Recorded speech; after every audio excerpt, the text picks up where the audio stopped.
Көрдүңүзбү? Демек, ар бир жерде бири-бирине спинная реакция бар да, бири-бирине уланып келет ар бир нерсе.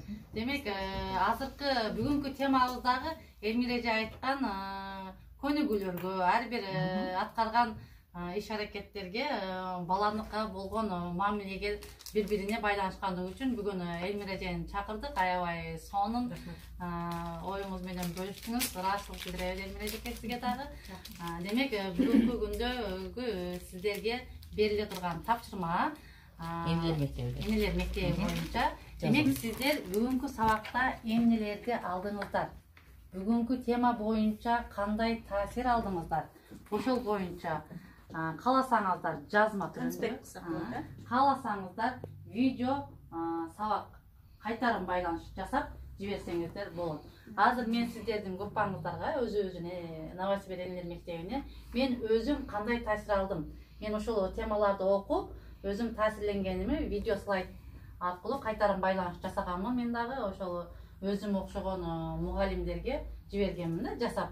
Сиздер дагы ошентип өзүңүздөрдүн таасириңиздер боюнча байланышып, ошентип видео сабак кайтарым байланыш жасасаңыздар болот. Конспект кылып, конспектиңиздерди сүрөткө тартып жөнөтсөңүздөр болот. Же болбосо группага жазма түрүндө жазсаңыздар дагы болот. Бүгүнкү тема боюнча ошол сиздерге тапшырма. Көңүл бурганыңыздар үчүн, келгениңиздер үчүн, активдүүлүгүңүздөр үчүн ыраазычылык билдирем. Чоң рахмат. Демек, азыр эркин микрофон, кимде ой пикир болсо, каалоо тилек, сунуш болсо, кемчиликтер болсо айтып өтсөңүздөр, Сүйлөй бергиле. Мен аябай курсамын, кубанычтамын. Мен башынан бери 3 жолу келдик. Күнөн күнгө жаңы эмнелер келип атат. Башкалар тиричилик менен убара болуп атат. Биз Новосибирге эмне үчүн келдик? Акча үчүн келдик. Анан акча деп жүрүп, чындыгында баланын тарбиясы деген ой деле жок болчу да. Акыркы мына 1-2 жылда энелер ойгонуп атат. Эң кубандырганы энелер билимдүү болуп атат. Мен өзүмдүн мисалымда, мен ушунча жылдан бери окуган китепти мына 2-3 жылдан бери окуп атам. Издеп таап окуйм, ар жерден китеп алып сатып окуп атамын да. Өзүмдүн мисалымда көрүп атам, энелер билимдүү болуп атат. Чын эле энелер, аталар кечке көчөдө, аталар билим менен, тарбия менен алектенбейт, основной биз. Демек, биз туура жолдо кетип атабыз, өтө кубанычтуу. Ошол иштемилгени баштаган Махабат эже менен Нургүлгө өтө чоң ыраазычылык билдирем. Понятно, что Кыргызстанда основной үйдө отуруп энелерде убакыт бар, алар өнүгүп атышат, өсүп атышат, бирок бизге деле ушундай шартты түзүп бергендиги үчүн, кичинекей комнатаны бөлүп, эжеке ушунчалык даярданып келгени үчүн өтө ыраазычылык чоң. Жана Элмира эже менен бүгүн таанышканымдан өтө курсандым. Биздин Новосибирде деле ушундай билимдүү адамдар, күчтүү айымдар бар экен. Өтө курсамын. Качан адам өзүнүн чөйрөсүн өзгөрсө, значит өзгөрөт да. Биз акча деп жүргөн чөйрөдөн азыр биз бир тепкич көтөрүлүп атканымды мен өзүм байкап атам, өтө кубанычтамын.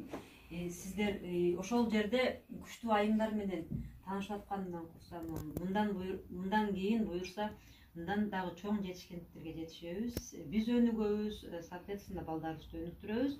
Эженин иш-чарасы деле келечектеги иш-чарасы мени өтө кызыктырып койду. Балдарыбызды болушунча орус кылып алдык, эми буюрса кайрадан Кыргызстанга жылдырайлы.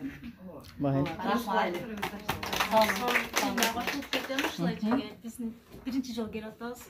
Алла разы болсун сиздерге. Ушул дайым ушул Махабат эженин немелерин көп окуйм да, жөнөтүп каласыз го. Аябай кызык таанышкым келген да негизи. Ушундай чөйрөдө баягы билимдүү эжелер менен китеп окуган эжелер баягы алар мындай алдыга умтулган адамдар менен кошулуп ошолор менен чөйрө кылгым келген да, чындыгында ошолор менен кошулуп өсүп өнүккөнгө баягы салым кошулат да, баары ошолордун немеси бизге тиет мындай. Ошон үчүн сиздерге чоң рахмат. Буюрса дагы да көп алдыда жакшы биргеликте баягы бир эже айтып кетти го, 5 алкаш менен кошулсаң 6-чы алкаш болосуң. Дагы эле эже айтып кетти да. 5 билимдүү менен кошулсаң 6-чысы билимдүү болосуң деп. Туура эле. Мындай жакшы чөйрөгө кошулсаң мындан да жакшы да. Рахмат. коюңар. Мен дагы ушу баарыңар менен таанышканыма кубанычтамын. Баарыңар жакшы адамдарбыз, баарыбыз эле өзүбүздү жакшы деп эсептейбиз. Ооба. Биринчиден ушу силерге рахмат. Нургүл, Махабат ушундай жакшы иш-чараны уюштуруп, ушу энелерди топтоп бизге ушундай билим берип атканыңарга, калгандарыңарга да рахмат. Баарыбызга ушундай билимди алалы деп умтулуп, эми баарыбыз эле иштейбиз, бала карайбыз, ошо убактыбызды бөлүп ушул жерге Нургүл айтмакчы кичине уктап же кичине тамак жасагандын ордуна келип ушундай билим алып атканыбызга баарыбызга кубанычтабыз. Рахмат сиздерге. Элмир эже, сизге да чоң рахмат. Биринчи, экинчи сабактарда, мисалы, экинчи сабакта катышпадым, биринчи сабакта катышкан. Эми ошондон улам баягы ниетиңе жараша чөйрө өз көтөрүлөт деген туура экен. Мисалы, бүгүн келип бизде сизден, мисалы, мен бул упражненияны өмүрүмдө уккан эмесмин. Азыркы упражнение, мисалы, жөн эле колумду жайып эле мындай кылып коюу менен ошону мен даже ойлогон эмесмин. Буга чейин эми кээ бир упражненияларды кылсак да биринчи жолу көрүп атам. Мындай өтө кубанычтамын. Сонун. Рахмат. Рахматка